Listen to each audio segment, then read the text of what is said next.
നമസ്കാരം, പ്രവാസി മലയാളിയിലേക്ക് സ്വാഗതം.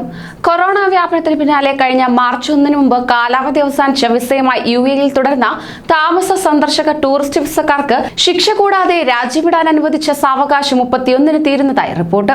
3 ദിവസത്തിനകം നടപടികൾ പൂർത്തിയാക്കി രാജ്യം വിടാത്തവർക്കെതിരെ ശക്തമായ നടപടിയുണ്ടാകുമെന്ന് federal authority for identity and citizenship അറിയിക്കുകയുണ്ടായി.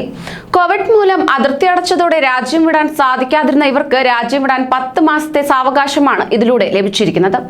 മാത്രമല്ല, ഇവരുടെ അനധികൃത താമസത്തിനുള്ള പിഴയും ഇതിനോടകം അധികൃതർ ഒഴിവാക്കിയിട്ടുണ്ട്. പൊതുമാപ്പിന് സമാനമായ ഈ ആനുകൂല്യത്തിൽ രാജ്യം വിടുന്നവർക്ക് മറ്റൊരു വിസയിൽ തിരിച്ചു വരാൻ അവസരവും ലഭ്യമാക്കി. നിക്ഷേപകരോ ഏതെങ്കിലും സ്ഥാപനത്തിന്റെ ബിസിനസ് പങ്കാളികളോ ആണെങ്കിൽ നിയമപരമായ നടപടികളും കേസുകളും പൂർത്തിയാക്കിയിരിക്കണം. അറിഞ്ഞിരിക്കേണ്ട മറ്റു കാര്യങ്ങൾ ഇവയാണ്. നിയമലംഘകരായി കഴിയുന്ന കുടുംബാംഗങ്ങൾ ഒന്നിച്ചാണ് രാജ്യം വിടേണ്ടത്. ഇവർ പാസ്പോർട്ടും വിമാന ടിക്കറ്റുമായി 4 മണിക്കൂർ മുമ്പ് നേരിട്ട് എയർപോർട്ടിലെത്തണം. അബുദാബി, ഷാർജ, റാസൽ ഖൈമ എന്നീ വിമാനത്താവളം വഴി രാജ്യം വിടുന്നവർ വിമാനം പുറപ്പെടുന്നതിന് 6 മണിക്കൂർ മുമ്പ് എയർപോർട്ടിലെത്തണം. ദുബായ് വിമാനത്താവളം വഴിയാണ് പോകുന്നതെങ്കിൽ തന്നെ യാത്രയ്ക്ക് 48 മണിക്കൂർ മുമ്പ് ടെർമിനൽ 2-ന് സമീപമുള്ള സിവിൽ ഏവിയേഷൻ സെക്യൂരിറ്റി സെന്ററിലെ ഡിപ്പോർട്ടേഷൻ സെന്ററിൽ ഹാജരായി നടപടി പൂർത്തിയാക്കിയിരിക്കണം.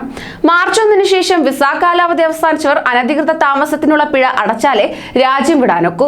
തൊഴിൽ വിസ കാലാവധി കഴിഞ്ഞവർ 250 ദിർഹം ഫീസിന് പുറമെ പ്രതിദിനം 25 ദിർഹവും എമിറേറ്റ്സ് ID പുതുക്കാത്തതിന് 20 ദിർഹവും അടയ്ക്കണം.